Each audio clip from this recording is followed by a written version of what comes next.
माहुळीचीच अण्णा महाराजांची सून, छोटी सून अण्णा महाराजांची. मी दरवर्षी तिथे असते इथे मठामध्ये आणि दरवर्षी गुरुपौर्णिमेचा कार्यक्रम इथे साजरा केला जातो. दरवर्षी लाखो भक्त इथे दर्शनासाठी येतात. मी श्रीयुत नितीन सुनीता वसंत मांजरेकर. मी मुंबईहून आलो आहे. या 3 देवांच्या कृपेने आता मी इथे स्थायिक झालो आहे. माझं घर पण आहे इथे. मी 1973पासून या 3 देवांच्या सानिध्यात आहे. श्री परमपूज्य श्री राहुल महाराज, परमपूज्य श्री अण्णा महाराज आणि परमपूज्य श्री गुरुवाका महाराज.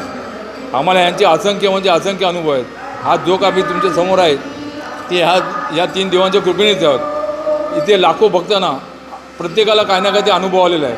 आणि आज राहुल महाराजांचं ब्रीद वाक्य होतं अन्नदान कर. ते अण्णा महाराजांनी अविरत चालू ठेवलं 1960 सालापासून. त्यानंतर अण्णा महाराजांचं होतं स्वच्छता, की तुम्ही स्वच्छता सगळे बघताय. इथे जास्त सेवेकरी नाहीत, 15-16 असतील. त्यातले 3-4 लोक ते सगळं स्वच्छ ठेवतात इथे. आणि असंख्य भक्त येतात, त्यांची गाणी जे आपल्या देवाला सांगतात. आणि ज्यांची भक्ती असते त्यांना लगेच अनुभव येतो. आणि प्रत्येकाला अत्यानंद इकडे मिळतोच. सांगायला गेलं तर बरंच आहे.